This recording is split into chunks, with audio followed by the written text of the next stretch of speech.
E aí pessoal, beleza? Eu me chamo Lucas e voltei para mais um vídeo e dessa vez eu vou falar sobre a sexta parte do filme Pânico na Floresta, o penúltimo da franquia. Mas antes de iniciar, gostaria que você se inscrevesse no canal, ativasse as notificações, me seguisse nas redes sociais para receber mais tipo de vídeo desse conteúdo sobre filme de terror, cultura do cinema ou teorias em geral. Pânico na Floresta é um filme que foi lançado originalmente em 2003 nos cinemas com o objetivo principal de canibais que vivem na floresta e acabam matando pessoas que acabam se perdendo no meio da floresta. Muitas pessoas dizem que a franquia teve toda essa sequência por conta do dinheiro e outros dizem por conta dos canibais, já que a história ela é muito interessante. De fato, quando a história se trata de canibais que vivem no meio da floresta, a nossa atenção acaba se dirigindo mais para eles do que para os personagens. Então hoje eu irei falar sobre a sexta parte do filme e como ela se desenvolveu e como ela chegou até os fãs da franquia. Um grupo de amigos decide levar um dos seus amigos para West Virginia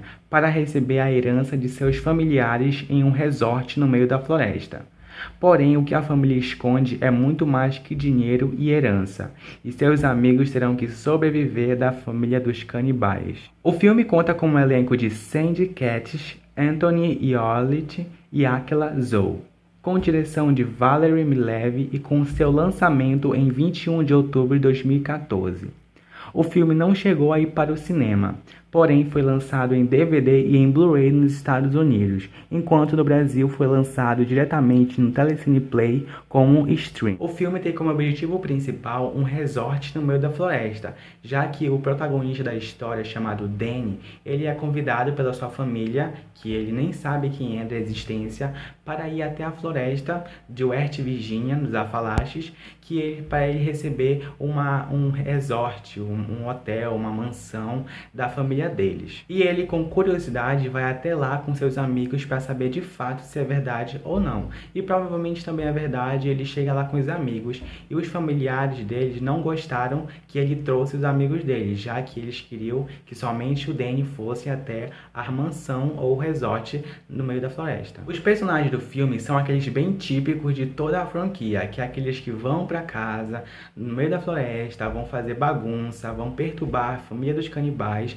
e vão acabar morrendo porque eles só fazem fazer besteira no meio do filme todo. Eu posso dizer que alguns personagens se sobressaem no meio da história, mas sem muito aproveitamento, já que eles fazem muita besteira durante o filme todo e acabam que todo mundo a gente começa a ter um ódio por eles. Agora, se tratando dos canibais, eu fico até com raiva de falar, porque nessa sequência do 6, eu acho que eles estragaram com os canibais, porque antigamente a gente via eles como assassinos brutais. Então nesse eu acho que eles só fizeram, mano, assim, com um orçamento muito baixo desse filme, para só ganhar dinheiro em cima do filme. E de fato ganhou, porque, né, os fãs dessa franquia são grandes nos Estados Unidos, diferentemente aqui no Brasil, que alguns ainda são.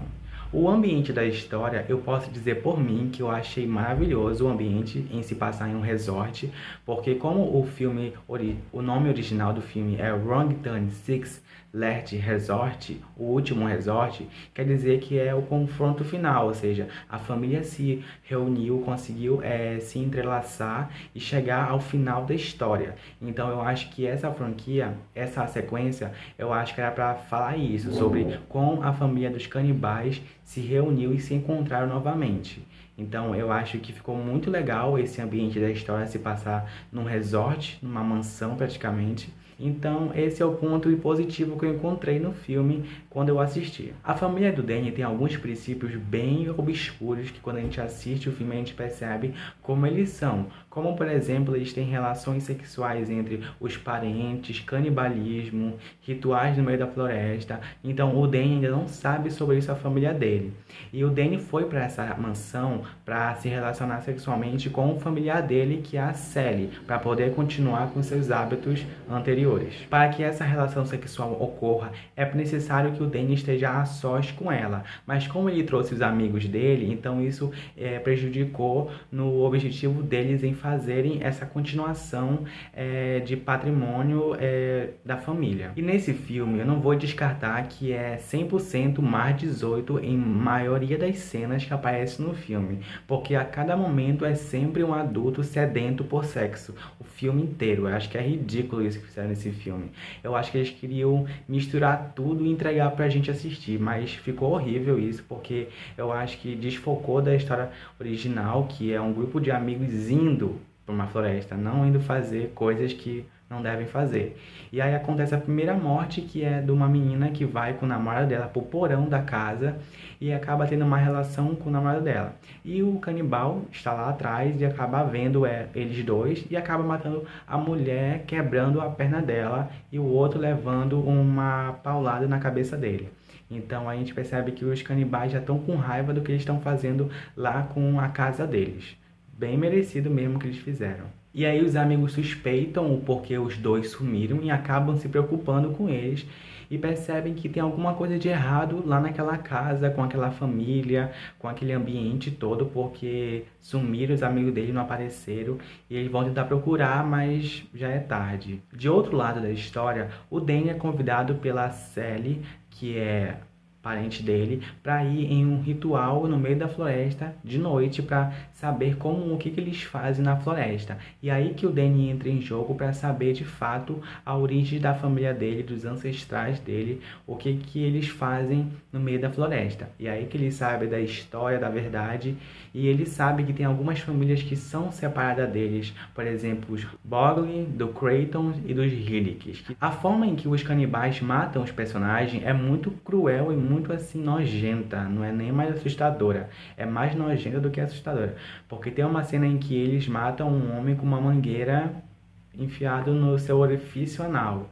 Imagine isso, mano, até o homem explodir. E a forma que eles matam, como eu disse, nada surpreendentemente, eles fizeram o mesmo esquema que eles fizeram nos outros filmes de Pânico na Floresta. Quando eles já entraram em pânico, o Danny já sabe toda a verdade da família, toda a origem dele, e ele não quer ir embora de lá, porque ele percebeu que a família é maior do que os amigos dele. Então ele quer ficar lá e continuar essa linhagem com a família. E aí a namorada dele tenta forçar ele a ir embora de lá, a salvar ela, porque mataram todos os amigos dela.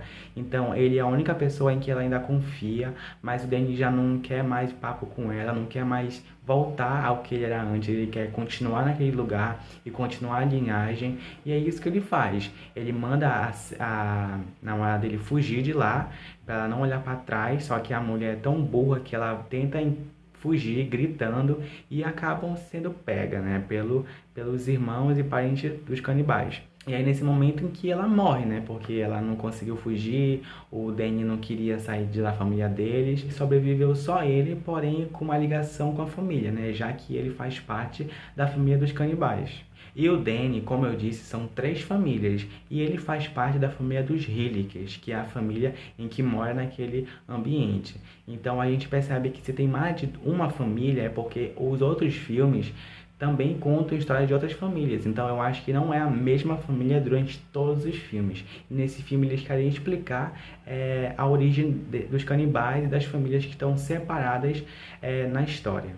Por fim, esse filme ele é muito ruim. Eu achei o terceiro ruim, mas eu acho que esse supera o terceiro de uma forma muito grande, porque esse tem muitas cenas desnecessárias, como o Mar 18, né, que a gente percebe, mas eu acho interessante a mansão em que a história se passa. E quando eu assisti esse filme e vi essa mansão, eu percebi que lá é um processo histórico, um lugar histórico para a gente entender a história. Em algumas cenas mostra lá a família deles lá, muito antes do século XIX, mostrando como eles eram, que eles colocavam um capuz na cara. Então esse filme ele mostra mais um lado histórico do que uma forma de ação, de começar a matar. Eu acho que eles explicam primeiro a história deles para depois continuarem o que eles sempre fazem, que é matar as pessoas. Então é isso, pessoal. Espero que tenham gostado do vídeo. Comenta aqui o que vocês acharam do filme, se já assistiram esse filme, se vocês nem quiserem clicar, porque de tão ruim que ele é, que muitas pessoas dizem que esse